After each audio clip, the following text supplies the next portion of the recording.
അധികാരം കിട്ടിയാൽ എന്തുമാകാം എന്നുള്ള ചിലരുടെ ധാർഷ്ട്യത്തിന് ജനങ്ങൾ പക വീട്ടുകയാണ് അവസരം കിട്ടിയപ്പോൾ.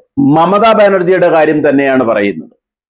പശ്ചിമ ബംഗാളിൽ TMC, തൃണമൂൽ കോൺഗ്രസ് എന്ന് മുഴുവൻ പറയേണ്ട ആളുകൾ ഓടി നടന്ന് അടിവാങ്ങുകയാണ്.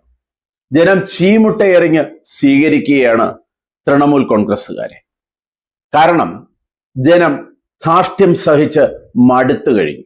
3 പതിറ്റാണ്ടത്തെ അധികാരത്തിന്റെ ധാർഷ്ട്യം കണ്ട് സഹിക്കട്ടാണ് CPM-നെ ജനം പുറത്താക്കിയത്. തുടർന്ന് വന്നത് മമതാ ബാനർജി. മമതാ ബാനർജി അധികാരത്തിൽ കയറിയപ്പോൾ CPM-ലെ ഗുണ്ടകൾ മമതാ ബാനർജിയുടെ കൂടെയായി. പിന്നെ ധാർഷ്ട്യമായി, ജനങ്ങളെ ആക്രമിക്കലായി. തിരുവായ്ക്ക് എതിർവായില്ലാത്ത വിധം ഭരണം ജനത്തെ അടിച്ചമർത്തി മുന്നോട്ട് പോയി. ഗുണ്ടാപ്പിരിവും കൊലപാതകങ്ങളും നിത്യസംഭവമായി പശ്ചിമ ബംഗാളിൽ.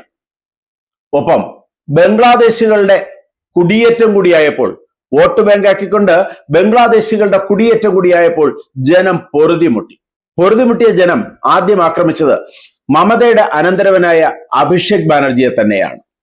ചീമുട്ടയും ചെരുപ്പും കല്ലും കൊണ്ട് അഭിഷേകമായിരുന്നു അഭിഷേക് ബാനർജിക്ക്. അവിടെ നിന്ന് ഹെൽമറ്റും വെച്ച് ഓടി ഒളിക്കുകയായിരുന്നു അഭിഷേക് ബാനർജി. തുടർന്ന് തൃണമൂൽ കോൺഗ്രസ് എന്ന് മുഴുവൻ പറയേണ്ട അടി കിട്ടുന്ന അവസ്ഥയായി. പ്രാദേശിക നേതാക്കളെയൊക്കെ ഓടിച്ചിട്ടടിക്കുകയായിരുന്നു ജനം. കാരണം അത്രയ്ക്ക് പൊറുതിമുട്ടിയിരുന്നു ഇവരുടെ ഗുണ്ടാരാജ്. പിന്നാലെ തൃണമൂലിന് എതിരെയുള്ള ആക്രമണങ്ങളെക്കുറിച്ച് അന്വേഷിക്കാനെത്തിയതാണ് കല്യാൺ ബാനർജി MP. കക്ഷിയെയും ജനം നന്നായി അങ്ങ് പെരുമാറി. ഇതിനിടയിൽ ജനം തൃണമൂലിന്റെ മറ്റൊരു MP-യായ ബാപ്പി ഹൽദാറിനെയും ആക്രമിച്ചു. പ്രളയകാലത്ത് വിതരണം ചെയ്യേണ്ട സാധനങ്ങൾ അനധികൃതമായി രഹസ്യമായി സൂക്ഷിച്ചു എന്നാരോപിച്ചാണ് ജനം MP-യുടെ ഓഫീസ് അടിച്ചു തകർത്ത് MP-യെയും ആക്രമിച്ചത്. മമതയ്ക്ക് ആകെ പ്രതിമുട്ടിയിരിക്കുന്നു. ഇത്രയും കാലത്തെ ധാർഷ്ട്യവും അഹങ്കാരവും നിറഞ്ഞ ഭരണത്തെ ജനം അത്രത്തോളം വെറുത്തിരിക്കുന്നു. ഇപ്പോൾ MP-മാർ ഒന്നിച്ചു കൂടുമാറുകയാണ്, MLA-മാർ ഒന്നിച്ചു കൂടുമാറുകയാണ് തൃണമൂൽ കോൺഗ്രസിൽ നിന്നും BJP-യിലേക്ക്. ഇപ്പോൾ മമതാ ബാനർജി 2 MP-മാരെ പാർട്ടി വിരുദ്ധ പ്രവർത്തനത്തിന് പുറത്താക്കിയിരിക്കുകയാണ്. സന്ദീപൻ സാഹ, ഇർദപ്രതാപ് ബാനർജി എന്നീ 2 പേരെ.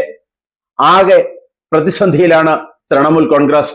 അതേസമയം തിരഞ്ഞെടുപ്പിന് പിന്നാലെ തൃണമൂൽ കോൺഗ്രസ് അണികൾക്ക് നേരെ ഉണ്ടാകുന്ന ആക്രമണത്തിൽ പ്രതിഷേധിക്കാനും അതിനെക്കുറിച്ച് ചർച്ച ചെയ്യാനും മമതാ ബാനർജി വിളിച്ച യോഗം അലസിപ്പിരിഞ്ഞിരിക്കുകയാണ്. മമതാ ബാനർജി വിളിച്ച യോഗത്തിൽ 80 MLA-മാരിൽ 60 പേരും പങ്കെടുത്തിട്ടില്ല. 20 പേർ മാത്രമാണ് പങ്കെടുത്തത്. പങ്കെടുക്കാത്ത 60 പേരും